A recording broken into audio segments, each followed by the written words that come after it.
Welcome to today's deep dive. We've got a fascinating journey tailored specifically for you today. Mhm. And I really have to warn you right up front that this is an incredibly profound and heavy topic. It really is. But you tuned in because you want to understand the deep layers of history. You notice stuff that usually gets left on the cutting room floor by the people who write the textbooks. The hidden realities. Exactly. And that is exactly what we are going to explore. We're looking past the famous knights, the shining armor, and those grand battlefield narratives you probably learned in school. Right. Instead, we are taking a hard look at the economic, legal, and psychological realities of siege warfare. Specifically, we're examining the systemic fate of captured women during the Crusades. Which is a reality that has been essentially obscured or just outright censored for 9 long centuries. 900 years. It's Yeah. staggering. So our roadmap for this journey is a highly detailed transcript from the YouTube channel, The Wicked Historian. And the title is The Horrific Fate of Women Captured During the Crusades Was Censored for 900 Years. A very apt title. It is. And our mission today is to look at the civilians left behind the walls, not the men swinging the swords. We want to look at what happened after the battle ended. And to do that justice, it requires a very specific kind of analytical lens. Right? We are going to impartially examine the actions of both Christian and Muslim forces today. We will be drawing upon both Latin and Arab historical sources to do that. Which is crucial for getting the full picture. Absolutely crucial. And it's important to state right at the top that we are viewing these texts purely as a window into human history and into the mechanics of historical erasure. Yeah, we aren't here to endorse the religious or political viewpoints of any of the original chroniclers. No, not at all. Nor are we here to take sides. We're simply using their surviving words to understand how a massive systemic silence was maintained for hundreds of years. Because this is really about understanding history not just as a series of inevitable events, but as a carefully curated narrative constructed by whoever happened to be holding the pen. Whoever survived to write it down. Exactly. Okay, let's unpack this by starting somewhere completely unexpected. I know where you're going with this. Yeah, forget the massive open battlefields with the banners flying in the wind. Yeah. I want to take you to a very small, very dark, very confined space. It's a heavy shift in perspective. It is. The year is 1098. It's December. And the location is the city of Ma'ara al-Numan in northern Syria. Right. The source introduces us to a woman named Yasmin. Now, Yasmin is a representative name. It's used by the creator of the source to stand in for countless real women whose actual names were just never recorded by the people who conquered them. They didn't care about her name. No, they didn't. She is 31 years old. She's hiding in a cramped cellar beneath her home with her 2 young daughters who are 9 and 6. And her husband. Her husband, who was a local cloth merchant, was killed on the city walls just 3 days prior.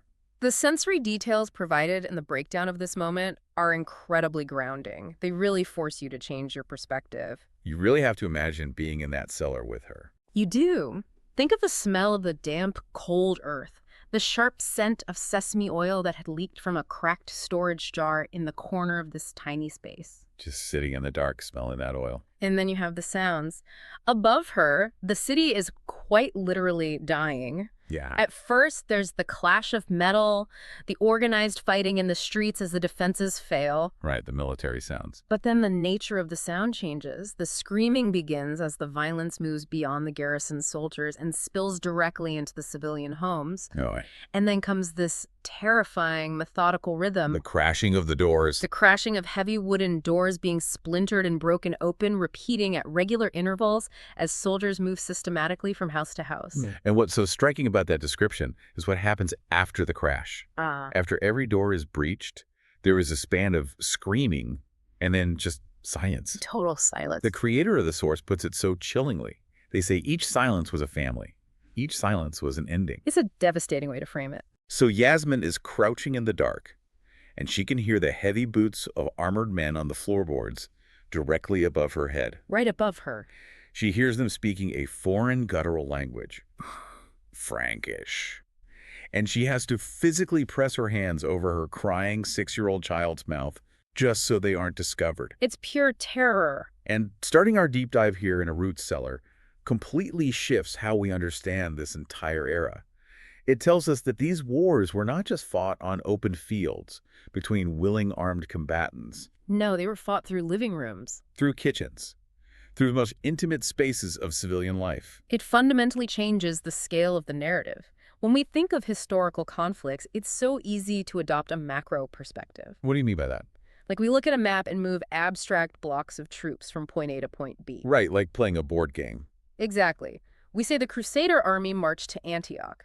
But for the civilians in Mara, this wasn't an abstract geopolitical movement. It was an absolute localized terror. Because they had no context for this. None at all. Think about the psychological impact of encountering this completely alien army. The people of the Levant had never even heard the Frankish language until about 3 years prior to this moment. Just 3 years. Right.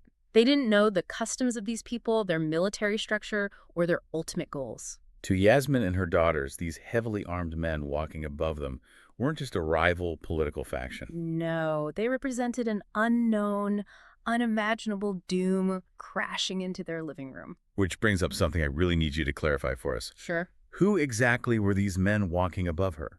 Because if they weren't the shiny, chivalrous knights we see in the movies, how did they become capable of this level of localized, intimate brutality? To understand that, we have to rewind the clock a bit. Right back to Europe. Exactly. We have to look at the making of this incredibly desperate army, specifically focusing on the 3-year window between 1095 and 1098. Okay, let's do that. The entire movement traces back to November of 1095.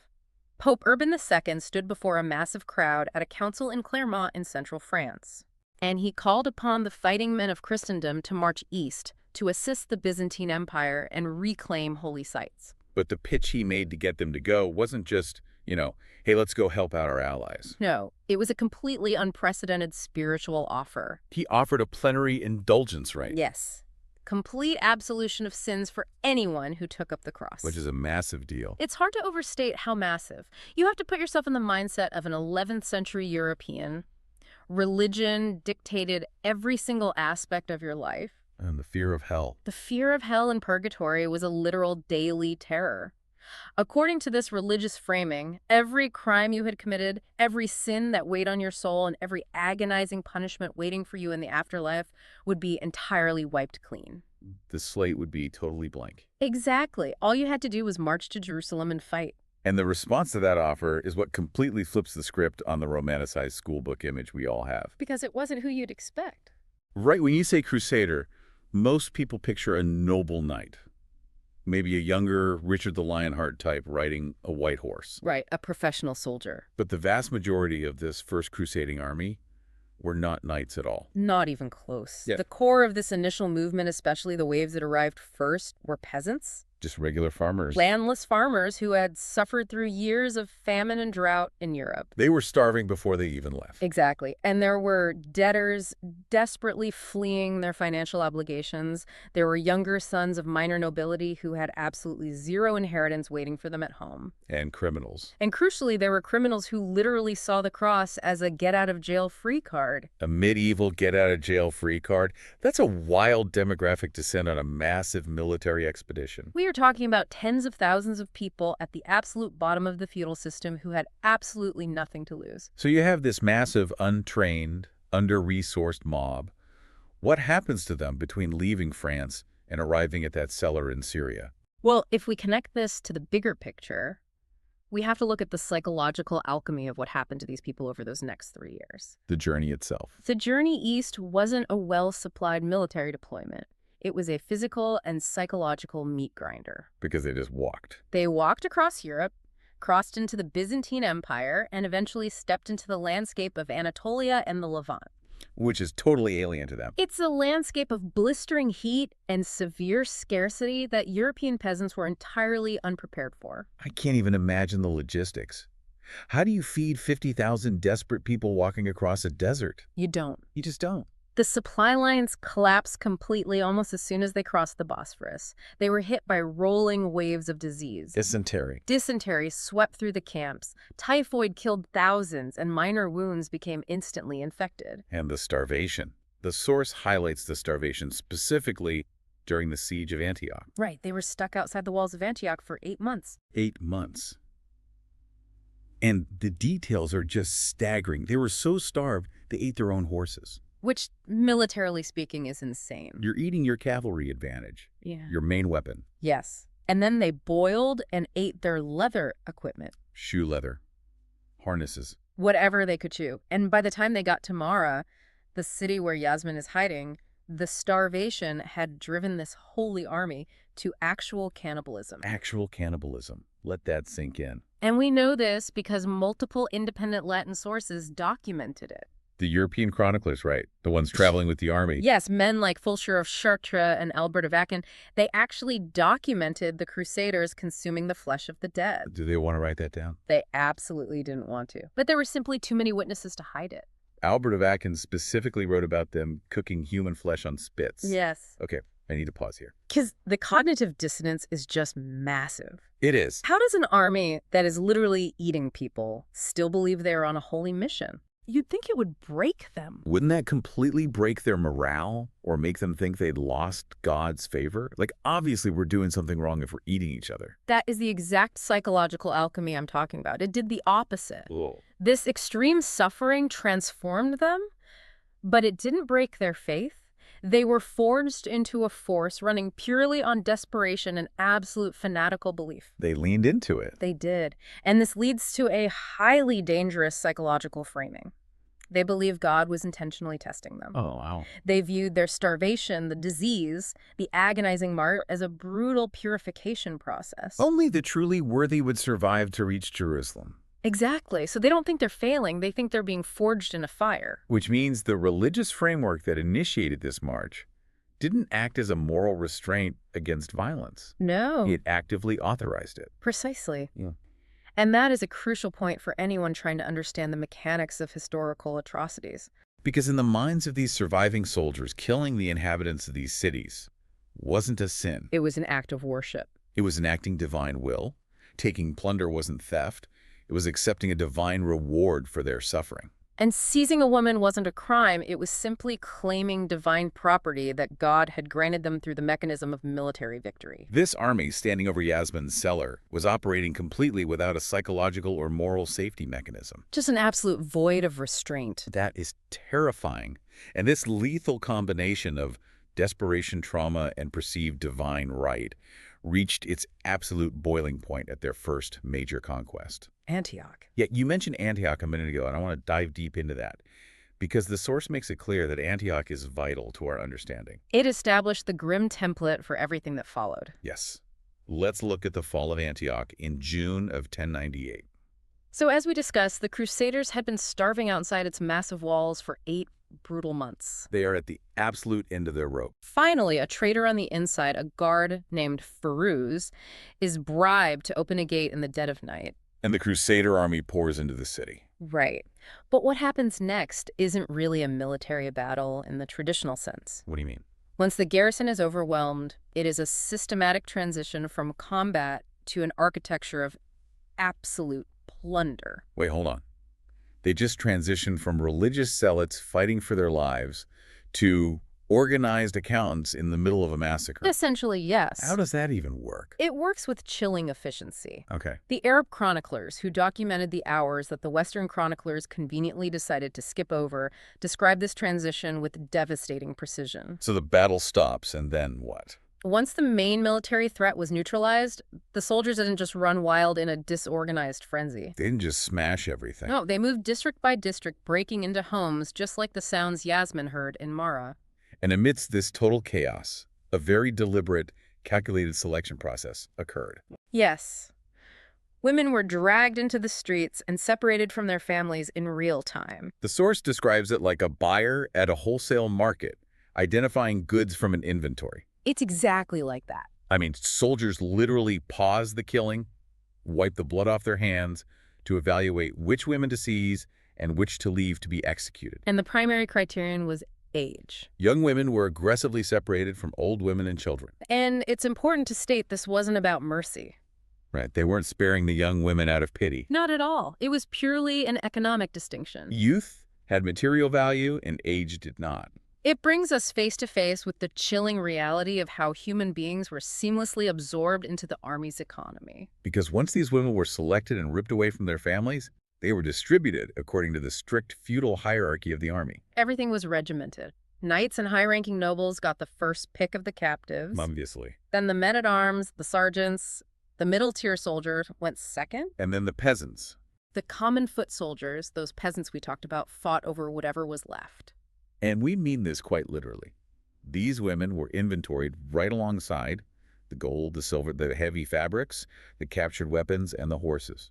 I just need a second to wrap my head around that. They are treating human beings, people who woke up that morning in their own homes, exactly the same as a pile of stolen silver or a horse. They were just line items on a ledger. And the source points out that this system had zero mechanisms for their release. None. Because the system fundamentally did not recognize them as human beings capable of being released. They were reclassified as goods. And goods are used until they are used up, and then they are discarded. It's a cold, bureaucratic process. And that's what makes it so uniquely horrifying to study. It wasn't just a frenzied, heat-of-the-moment bloodlust where men lost their minds in the fog of war. No, it was a practiced, efficient evaluation of assets. Carried out by men who had walked for 3 years to claim them. They were implementing a system. But here's the thing that really gets me. What's that? If this was a massive systemic process involving thousands upon thousands of women at Antioch and later at Marara in Jerusalem, Right. how on earth did this incredible scale of human commodification get essentially erased from the predominant historical record? It's a great question. Because I certainly didn't learn about the selection process in high school history. No, almost nobody does. And that brings us to one of the most fascinating aspects of this entire deep dive. The censorship. To understand why you didn't learn about it, we have to look at the 900-year editorial omission. We have to examine how history is manufactured. Yes, this is where the tale of two histories really emerges. You have the Latin or Western chroniclers on one side and the Arab chroniclers on the other. And they're looking at the exact same events and writing completely different realities. Let's break down the Western sources first. Okay. We have accounts like the Gesta Francorum, which was written by an anonymous Norman knight who was actually on the campaign. An eyewitness. And we have the writings of Fulcher of Chartres, a priest who accompanied the army. Another eyewitness. They approach these events with a very specific, very deliberate agenda. They celebrated the military breaches, the scaling of the walls, the defeat of the garrisons. They framed it as undeniable proof of God's favor. But then they purposefully skipped the hours immediately following the breach. They just glossed right over it. Right. They documented the cannibalism at Mara, as you mentioned earlier, but only because the sheer number of witnesses forced their hand. It was too public to ignore, so they had to address it and try to justify it as extreme desperation. But when it came to the systemic seizure evaluation and distribution of civilian women, Complete collaborative silence. they just didn't write it down. Meanwhile, the Arab historians, men like Ibn al-Athir, recorded the fates of these women with exact, precise, agonizing detail. And the source suggests they did this deliberately, knowing full well that the Western writers would try to scrub it from the record. And here's a vital nuance. This erasure by the Western writers wasn't some grand, smoky room conspiracy where all the chroniclers got together and swore an oath of silence. It wasn't coordinated. It was, as the source brilliantly calls it, a tradition of omission. A tradition of omission. You have to ask yourself, who are these Latin chroniclers writing for? Who was their audience? They're writing for the church, back in Rome, for their noble patrons, and for posterity. They needed to craft a narrative of a righteous divine mission. To justify the immense cost of the crusade, the systematic abuse, commodification, and enslavement of civilian women simply did not fit that holy narrative. So they left it out. It's like a portrait painter deliberately painting over an ugly, jagged scar to make the king look heroic. You don't need a conspiracy to do that.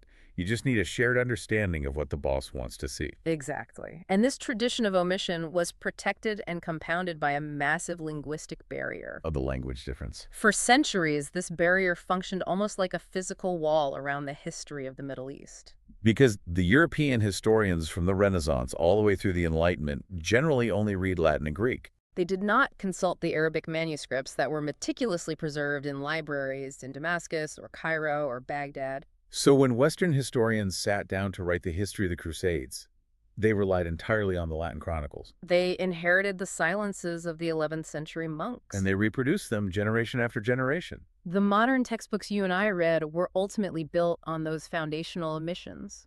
That editorial silence effectively masked the true horrifying scale of what was happening. It completely buried it. We look at Antioch as the template, but that scale reached its absolute zenith in the summer of 1099. When they finally reached their ultimate goal. Let's talk about Jerusalem. July 15, 1099. Jerusalem falls after a grueling 5-week siege. And what followed the breach of those walls is described by historians as the defining atrocity of the entire crusading era. And notably, this is one of the rare moments where both Western and Arab sources completely converge on the facts. Because it was too big to hide. The scale of the violence was so immense that the Latin chroniclers couldn't omit it, and the Arab chroniclers couldn't overstate it. Both sides agree on the staggering scale of the slaughter. They only disagree on whether or not it was divinely justified. The numbers presented in the source material are almost impossible to fathom. The Arab historian Ibn al-Author claimed that 70,000 people were killed in the Al-Aqsa Mosque and the Temple Mount area alone.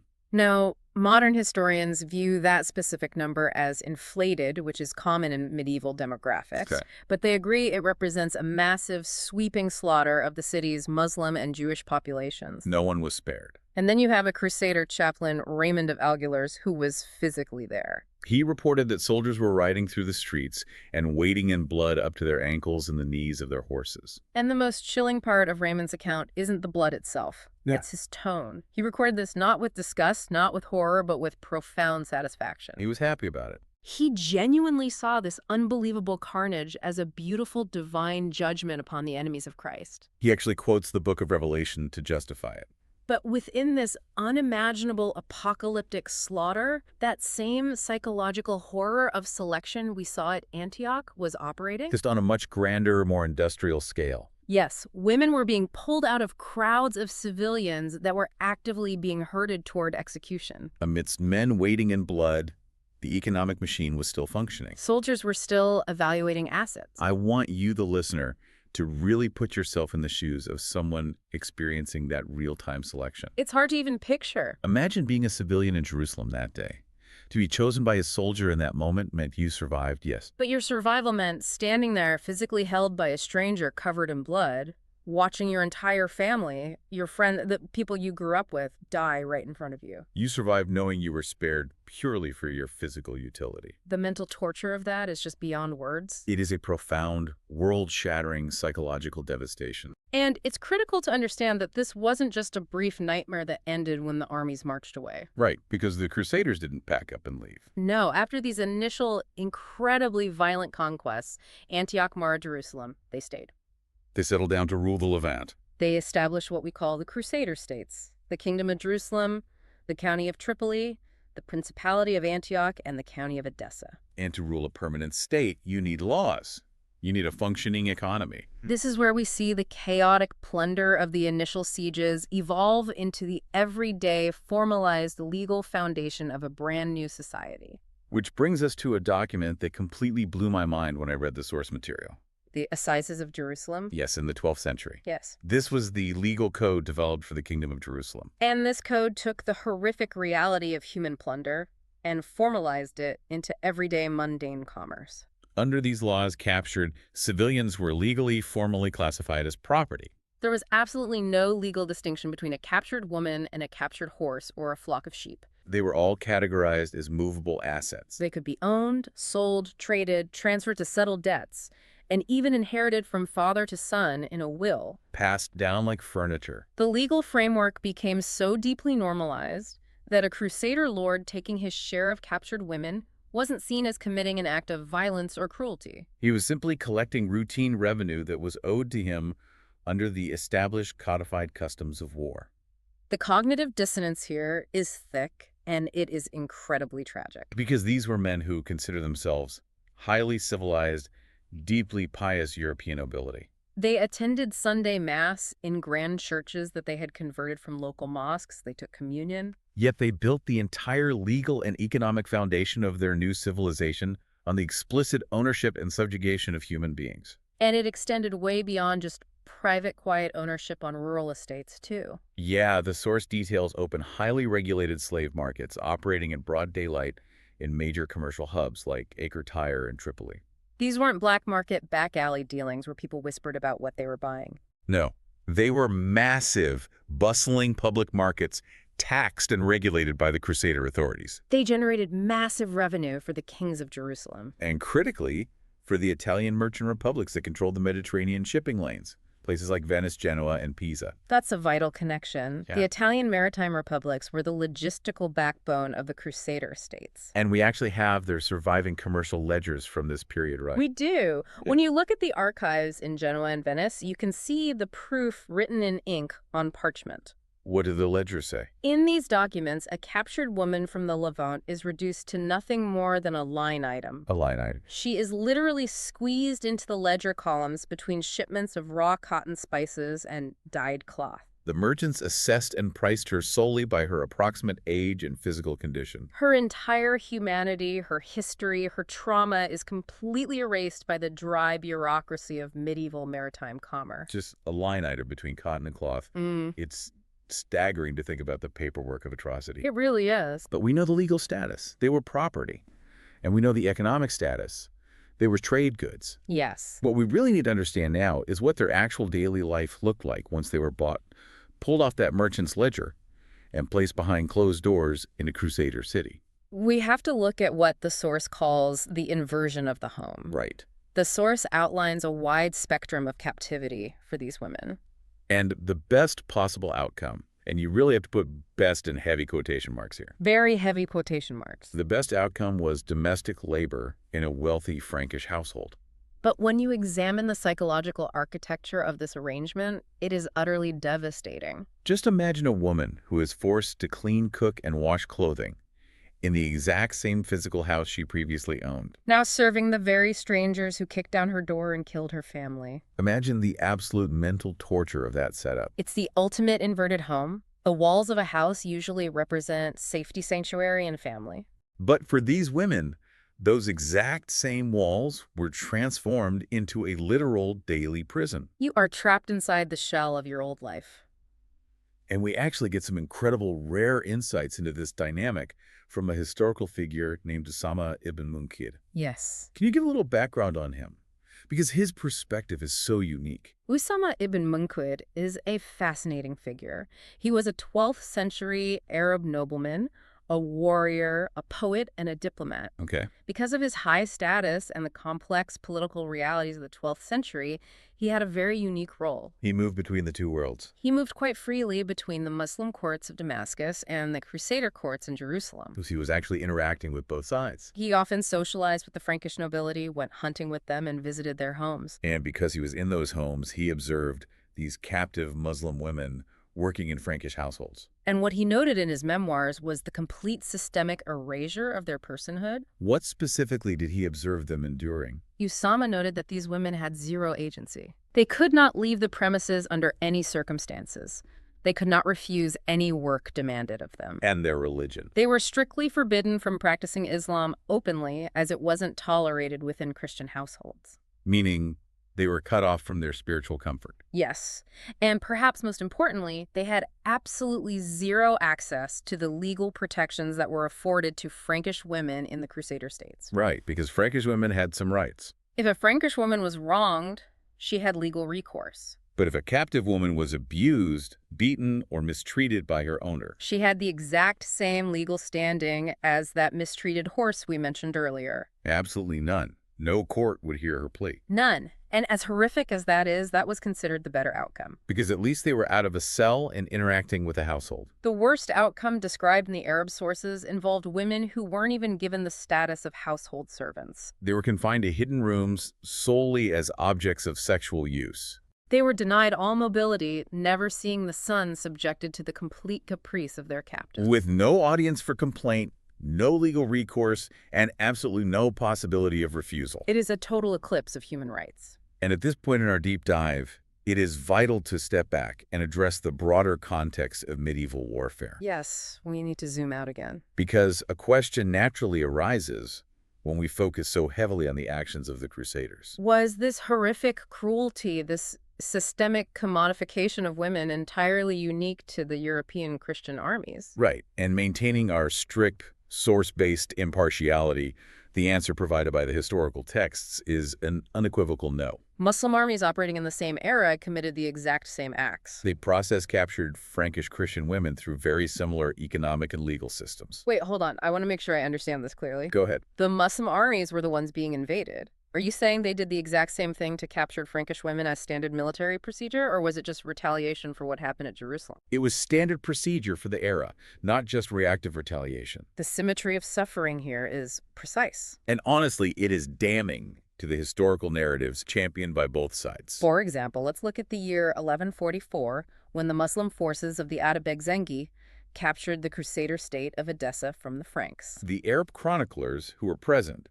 describe the exact same organized distribution of captive Frankish women among the victorious soldiers. Exactly the same system. Later in 1268, when the Mamluk Sultan Baybars finally took the city of Antioch back from the Crusaders, the mass capture of the slaughter and the enslavement of the Christian population completely mirrored the worst of what the Crusaders had done in Jerusalem almost 2 centuries prior. It's just an endless cycle of the exact same horror. Was there anyone during this entire 200-year period who acted differently?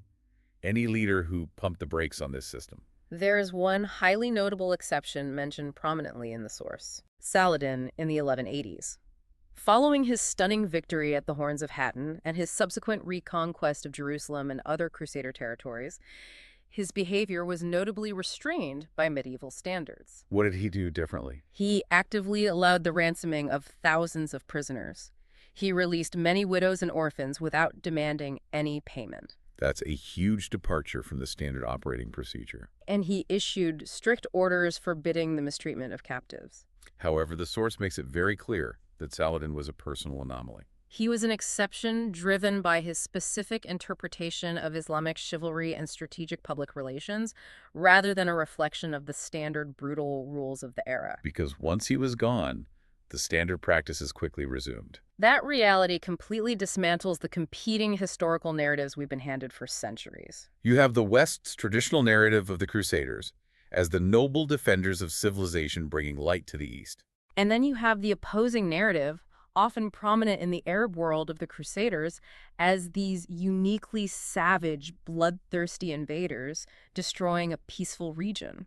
The source points out that neither narrative is entirely honest. The root cause of this specific horror, the systemic seizure of women, wasn't a uniquely cruel religious culture on either side. It was the brutal underlying economics of medieval siege warfare itself. If we connect this to the bigger picture, it reveals a profound and incredibly tragic reality. Think about the individuals trapped in this system. A captured Frankish Christian woman enslaved in Edessa and a captured Muslim woman enslaved in Jerusalem had far more in common with each other than they did with the armies that claimed to be fighting on their behalf. They shared the exact same terrifying experience. Being seized, having their families murdered, being commodified on a ledger, and having their humanity erased by legal systems designed without any consideration for them. That is such a powerful point. They were sisters in suffering, separated only by the banners of the men who traded them. So if religion wasn't the true driver of this behavior, if the cross and the crescent were largely just justifications for the economics of siege warfare, What is the ultimate proof of that?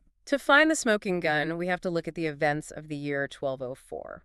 We have to talk about the Fourth Crusade, which is the moment the religious mask completely slips off. The Fourth Crusade is arguably one of the most revealing and frankly bizarre events of the entire medieval era. To give some context, the crusading army departed Europe with the explicit stated intention of sailing to the Middle East to attack Muslim Egypt. It was supposed to be a strategic strike to weaken the power base of the region before moving on Jerusalem. But instead, through a highly complex series of political betrayals and massive economic debts, largely debts owed to the Venetians who built their fleet, they diverted their forces. They didn't go to Egypt? They sailed to Constantinople and attacked it. And just to underscore how crazy that is, Constantinople was the capital of the Byzantine Empire. It was the largest, wealthiest Christian city in the entire world. So you have an army of Europeans fighting under the banner of the cross, wearing crosses on their chests, actively besieging, and then violently sacking a city of the cross. Exactly. And we have the surviving account of a Byzantine historian named Nikitas Choniets.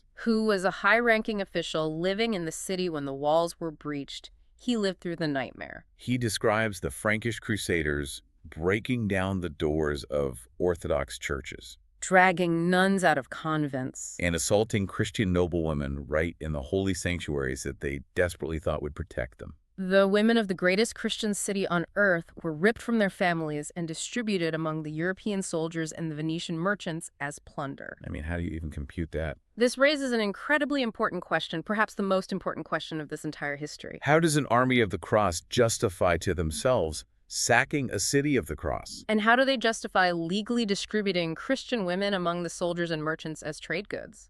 The answer, as the source concludes, is that they didn't really need to justify it because it proves the religious framing was always just a convenient veneer. The violence wasn't driven by holy zeal. It was driven by the psychology of an armed mob and the raw economics of siege warfare.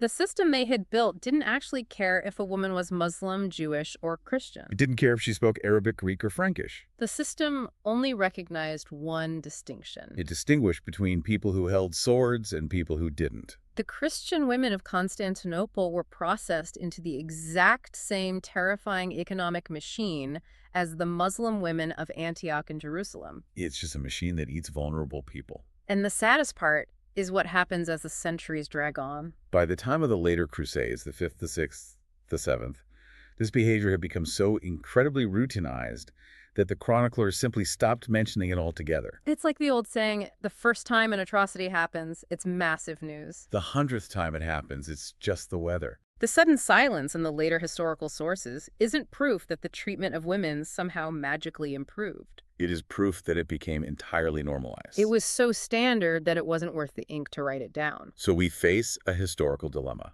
If the early Western chroniclers intentionally ignored it to protect their holy narrative, and the later chroniclers normalized it into total silence because it was boring to them, how are we finally hearing these voices today? How did the creator of this source and the modern historians they cite actually piece this broken reality back together? Right. We have to look at how these fragments were finally unearthed, because they weren't sitting in a textbook in Oxford. No, they weren't. The evidence survived precisely because it was hidden away in Arabic manuscripts safely stored in the archives and libraries across the Islamic world. In places like Damascus, Cairo, and Istanbul. Because the vast majority of European historians for centuries either couldn't or wouldn't read Arabic, these texts sat undisturbed, preserving the truth like a time capsule. It wasn't until the late 19th and early 20th centuries that Western scholars finally began seriously translating these regional manuscripts into European languages. And when they did, they were absolutely shocked. They found detailed first-hand accounts of massive civilian atrocities and human trafficking in the exact same geographic locations where the Latin sources had only claimed glorious, sanitized, bloodless victories. And the source outlines the specific types of fragments that survived. And it's heartbreaking because we aren't just talking about dry military logistical accounts. We're talking about deeply human documents. We have 12th and 13th century Arabic poetry written with a raw, agonizing emotional directness about the loss of homes, the burning of cities, and the kidnapping of sisters and daughters. We have Islamic court records, actual legal documents. Where refugees from conquered cities filed desperate petitions seeking a legal foothold in a new city or begging for information about lost relatives who had been swallowed by the slave markets. And perhaps most poignantly, we have scribal marginalia. The marginalia is incredible. These are tiny, handwritten notes jotted in the margins of official, unrelated texts by unnamed scribes or readers who just wanted to ensure that something was remembered. A little note saying, "In this year, the Franks took my family." It was a desperate attempt to leave a fingerprint on history. What's really fascinating and honestly a bit frustrating here is the massive lag between academic scholarship and public education. Modern historians who specialize in the medieval era are fully aware of these Arabic sources. They know this reality. Yet if you look at a standard high school history textbook today, it still focuses almost entirely on the popes, the kings, the armor, and the siege tactics. The public understanding of the Crusades is still largely built on the carefully curated, censored Latin narrative from 900 years ago. The omissions won. You see this stark contrast most clearly when you look at the physical ruins today. Tourists flock from all over the world to the massive vaulted halls of Acre, or they walk the ancient walls of the old city of Jerusalem. They take guided tours focusing on military architecture, where a guide points out where the trebuchets were placed or how the gatehouses worked. But the history of the slave markets that operated in those exact same plazas. The history of the dark, cramped cellars where women like Yasmin hid in sheer terror. That history remains entirely invisible.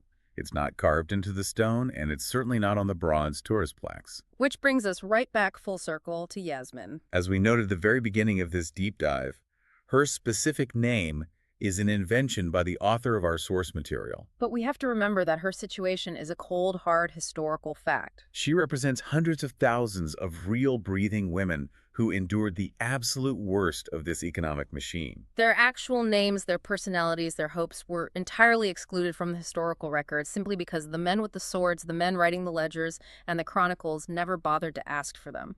It's a deeply sobering realization. We've been on quite a heavy journey today. We started with the desperate, starving Crusaders marching east, thoroughly convinced that their immense suffering authorized unimaginable violence against anyone in their path. We witnessed the creation of a massive bureaucratic economic machine built entirely on human plunder at cities like Antioch and Jerusalem. We saw how that exact same suffering was universally shared across religious and cultural lines. Whether by Muslim women in the Levant or Christian women in Constantinople. And finally, we traced how a 900-year silence was meticulously maintained by historians who continuously chose the narrative of grand glory over the agonizing reality of the vanquished. It's a profound reminder that history is never just a simple, objective ledger of what occurred. It is always a curated document. It is shaped heavily by what the writers chose to include, and more importantly, it is shaped by what they intentionally chose to omit to serve their own narratives of power, righteousness, or comfort. The habit of omission is not just a medieval phenomenon, it is a fundamentally human one. And that is exactly why you tuned in to this deep dive today. You wanted to understand those hidden layers. This history shows us that history isn't just what happened, it is what was chosen to be remembered. And that is a lesson you can and absolutely should apply to the information you consume every single day. When you read a long-form article, when you watch the nightly news, when you hear a dominant narrative being constructed about a conflict, you have to train yourself to listen for the silences. You have to actively ask yourself, who isn't speaking in this story? Whose perspective is missing? A critical thinking skill that is just as relevant today as it would have been in the 12th century. So as we wrap up this incredibly intense exploration, I want to leave you with a final thought to mull over. We've seen today how a 900-year silence was maintained simply through the habit of omission, passed quietly and easily from one generation of writers to the next until the silence became the truth. It makes you wonder, as we look at the monumental, history-defining events happening in our own lifetimes right now, who are the people currently standing in the margins? Centuries from now, what stories, what realities will the future historians realize we entirely forgot to write down? It's a vital question, and one we should all keep asking. Until next time, keep questioning the narrative and keep diving deep.